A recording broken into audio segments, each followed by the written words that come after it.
So my term, elliptical ontology, emerged from the interdisciplinary margins of my research on the radical politics and poetics of intersubjectivity, informed but not limited to the structural position of Blackness. On a basic level, it speaks to the violent processes of discursive negation as well as overdetermination that render the stable, transparent centers of European discourse and selfhood at once possible and unstable.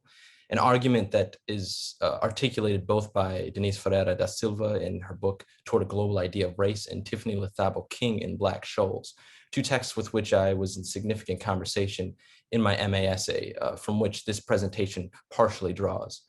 In this essay entitled Inflecting the French, the Poetics of Intersubjectivity in Aimé Césaire's Cahiers d'un rhéteur au pays natal,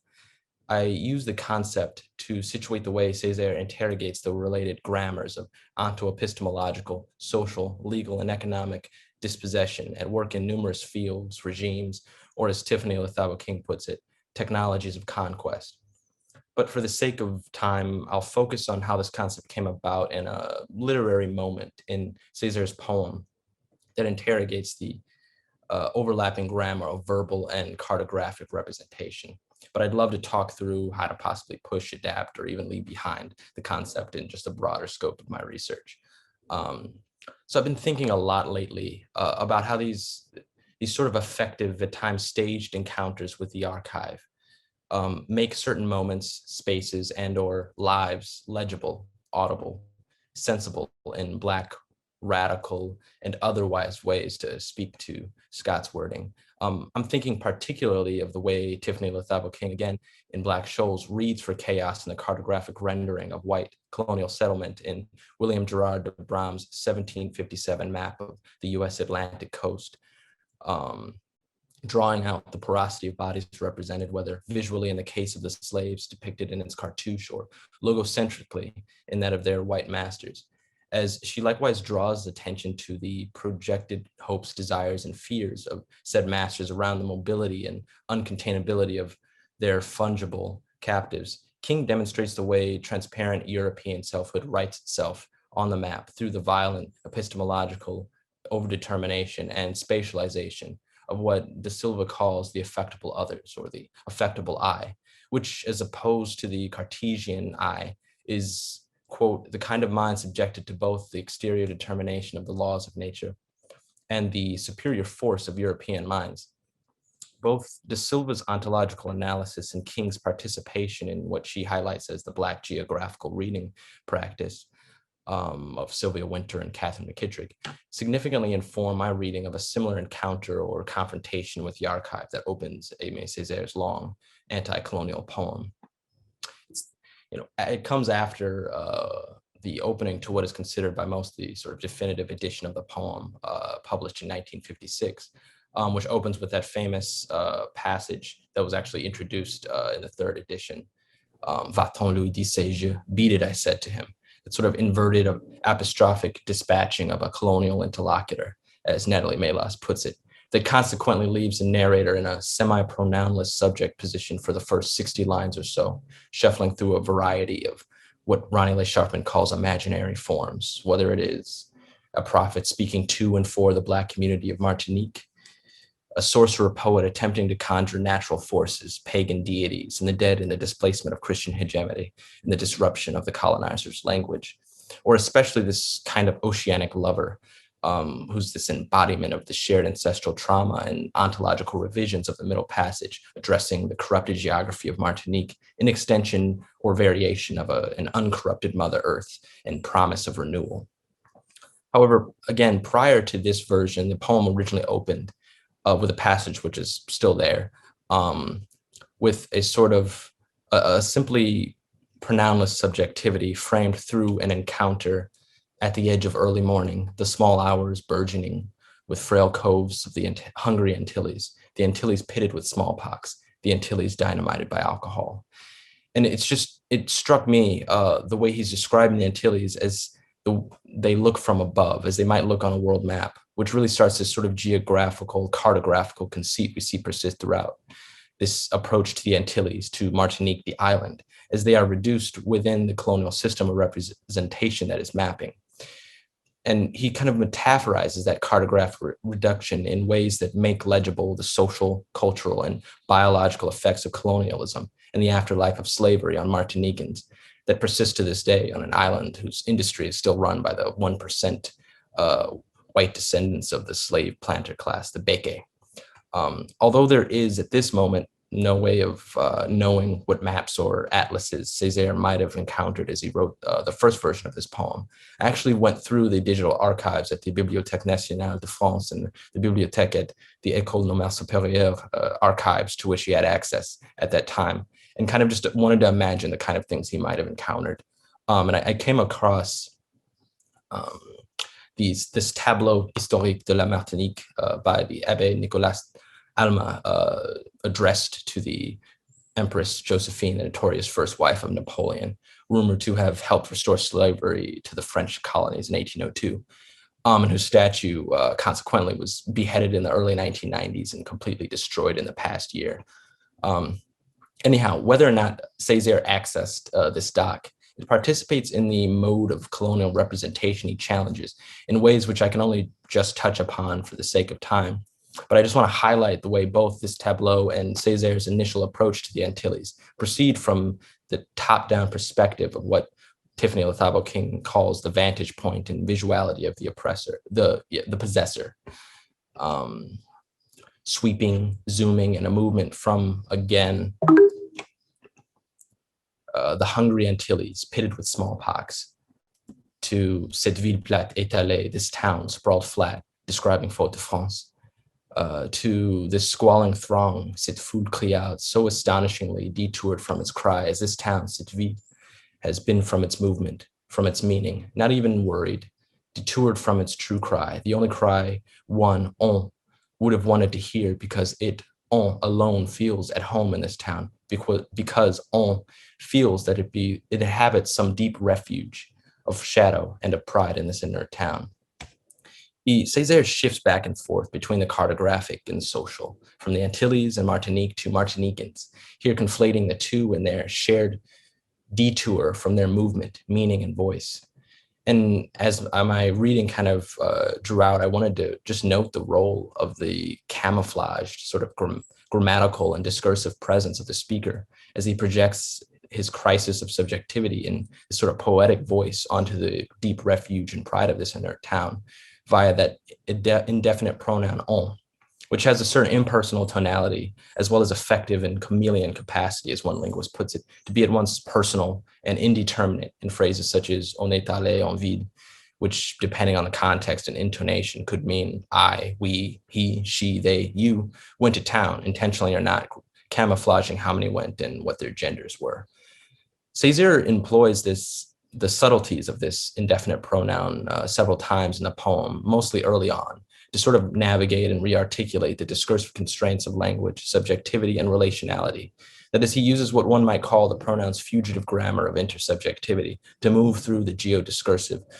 overdeterminations of the island, as well as various subject positions and grammatical collectivizations, until his speaker becomes this sort of clairvoyant, transformative poetic subjectivity, addressing those who never invented anything, those who never explored anything. Thus, it's precisely through this vexed lyric encounter with the colonial reality, infrastructure, and cartographic representation of Martinique, the people, and the island, that Césaire carries out this intersubjective transformation of the speaker. And at the same time, we likewise see a diasporic, anti-colonial transformation of Martinique unfold through a discursive shift from the colonial technologies of conquest, as King puts it, to the beginnings of the speaker's, quote, original geography also, the world map, made for my own use, not tinted with the arbitrary colors of scholars, but the geometry of my spilled blood. And that comes from the notebook. In his performance of negritude, Césaire discursively remaps the Antilles, and Martinique in particular, as a coherent locus of anti-colonial meaning by articulating that shared, globally intersubjective position of the dispossessed, and also by evoking their ontological excess from within the very humanist Enlightenment systems of representation that inscribe them. And a key instance of this comes at the end of the opening sections of this poem, when the speaker openly challenges his cartographic approach to both the people and the island of Martinique is conflated and overdetermined on the map. One more thing, only one, but please make it only one. I have no right to measure life by my sooty finger span, to reduce myself to this a little ellipsoidal nothing, trembling 4 fingers above the line. I, a man, to so overturn creation that I include myself. Je me comprends, I understand myself, between latitude and longitude. Like the opening dispatching of the speaker's entangled moi, this passage demonstrates a similar refusal of a conventionally sublating a humanist autopoiesis, or writing of the self into being, as De Silva defines the term. This is firstly a refusal to calculate, to measure life by my sooty finger span, that is explicitly to identify with and be confined to the colonial situation of Martinique. Implicitly, however, this is also a refusal to measure and value the speaker's life according to the standards and epistemes, both cartographical and ontological, of the colonial other, that either fixes him in the transparent moi of the colonial authorities or negates and overdetermines him as the effectable other, the nègre, not only fixed in the colonial dialectic, but immanent and effectively entangled with the racial geography of Martinique. Within this quasi-refusal and semi-resignation, there is likewise, as I've been somewhat hinting, a certain representational excess that seeps or is evoked through what can arguably be read as an ontological and kinetic exchange between the speaker's unstable, because racialized, sooty finger span and Martinique's equally unstable reduction to this little ellipsoidal nothing. Firstly, describing his measurement of Martinique on a world map as fuligineux, sooty, inflects, blurs, and blackens, a general term of an empty measurement of space, with the speaker's race in the same way he uses the indefinite pronoun on in his intersubjective approach to various geodiscursive sites on Martinique. Although it is arguable if in some fortuitous way Césaire actually consulted this map or a map very much like it, that he's referring to the topographical oceanic shading. It should be noted that he doesn't employ the other digitally abstract measurement of the cartographic space between Martinique and the equator in the same way. Simply put, he doesn't say 4 sooty fingers above the line. And I guess I'm just highlighting this to kind of speak to what De Silva notes as the way the racial necessarily institutes the transparent I and its others as unstable subjects. Therefore, it announces the possibility of onto-epistemological accounts that do not reproduce the regions of transparency and the regions of affectability that compose the contemporary global configuration, end quote. This abstract, you could say, universal measurement, finger span, is likewise bookended by the speaker's fingers and is, therefore, metonymically suggestive of the speaker's racialized hand and elliptical ontology in the same way, as King notes in conversation with De Silva, quote, indigeneity and blackness serve as bookends or points of an axis that create a midpoint for the human, end quote. This blurring gesture is likewise almost modeled after the speaker's, again, vocative blurring and inflection of the French, his fugitive inhabitants of Onto, in order to survey and roam Martinique in search of sites for autopoetic interpolation. He was scanning for sites in which to rewrite himself in relation to the Black community on Martinique, but also oppressed figures around the world in similar positions of dispossession and or deracination. And this is speaking of that somewhat famous passage that comes just before this one. As there are hyena men and panther men, I would be a Jew man, a Kafir man, a Hindu man from Calcutta, a Harlem man who doesn't vote. And secondly, when we ask why it is that this little ellipsoidal nothing trembles 4 fingers above the line, we see a fugitively kinetic dimension to this ontologically unstable, racialized encounter between the haunting, metonymic presence of the speaker before Martinique on a map and the grammar of the figurative map itself. There is, alongside that ontologically unstable exchange between the speaker and the map, a certain representational excess that causes the Martinique to tremble in the form of what might be called a lexical challenge or a deconstructive rift, as Derrida would note, that corroborates this sense of trembling excess. If we turn to the etymological Dictionnaire Littré for a definition of ellipsoidal or ellipsoidal, we see ellipsoid is a geometrical term that can refer to one, a solid created by the revolution of a half ellipse around one of its axes, and 2, that which has the shape of an ellipse. Its etymology is rooted in that of the Greek word ellipsis, which meaning lack applies to the grammatical ellipse since something is omitted, and to the geometric since it lacks something that would make it a perfect circle. Therefore, not only referring to, but identifying with in some way, Martinique as ce petit rien ellipsoidal, this ellipsoidal nothing, this little ellipsoidal nothing, can be seen in an etymological sense as a reference to this fundamental sense of lack, underachievement, and negation of blackness in the wake of the Middle Passage and on the surface of colonial discursive regimes. However, that's a little reductive, and Césaire troubles or expands this reading by referring again to a two-dimensional and static representation of Martinique on a map in three-dimensional terms that were created by revolution, by movement. This trembling tension has more to do with unbridled, ambiguous movement than mere form, as when the speaker continues his unmoored, determinate negation of negritude, that, as Brent Hayes Edwards puts it, is quote, at once racially specific and anti-essentialist, end quote. And this is when he notes, Eya for those who never invented anything, for those who never explored anything, for those who never conquered anything, but yield captivated to the essence of things, ignorant of surfaces, but captivated by the motion of all things. There is,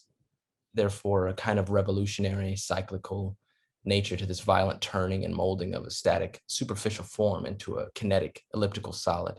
Elliptical not just in the sense of a fundamental lack, but in line with both the grammatical and mathematical definitions of ellipse, an implied grammatical, social, legal, and philosophical excess through negation that characterizes Black inexistence in Euro-Enlightenment systems of representation. As Frantz Fanon notes, ontology does not allow us to understand the being of the Black man, since it ignores the lived experience. For not only must the Black man be Black, he must be Black in relation to the white man, end quote. Césaire thus goes from trying to apostrophically address Martinique within a humanist Enlightenment mode of subjective, vocative relation to revealing it, him, them, us, to it, him, them, ourselves, in order to move beyond this elliptical, affectable ontology into this intersubjectivity within that conditionally discursive space performed by the end that is negritude. Having inflected the objects and gestures of discourse with the antagonisms and contradictions of his racialized elliptical ontology, and this collectivized, globalized intersubjectivity, the speaker continues to transform and situate Martinique as a kind of archipelagic opening, or île non clôture, a non-closure island connected to the divided poverty of Guadeloupe and the racial pride of, quote, Haiti, where negritude rose for the first time and stated that it believed in its humanity, end quote. He then frames Martinique as an unsettled point in time, which he connects diasporically as well as colonially. In the same way, he expands it beyond the parabolic arch of the Polynesian islands, separating, quote, one America from another, end quote, to the colonial realities of Africa and Europe. And in transforming Martinique into the poem's diasporic, intimate other and genius locus, if you will, the speaker likewise transforms himself into an oceanic, quote, lover of this unique people, end quote, addressing, and I caress you with my oceanic hands, and I turn you around with the trade winds of my speech, and I lick you with my seaweed tongues, and I sail you beyond buccaneering, end quote. The Kaye speaker works, inflects, and turns this overdetermining, conflating surface of Martinique and Martiniquans' representation with his own moot elliptical ontology in a gesture that blackens them and destabilizes the grammar of the representation. By the end, we are left with less of any kind of synthetic or essentialist hold on blackness in language or space, but the discursively suggestive turning of an immobile virition in la langue maléfique de la nuit, the malevolent tongue or language of the night, and the diasporic anti-colonial continuities of an island that trembles.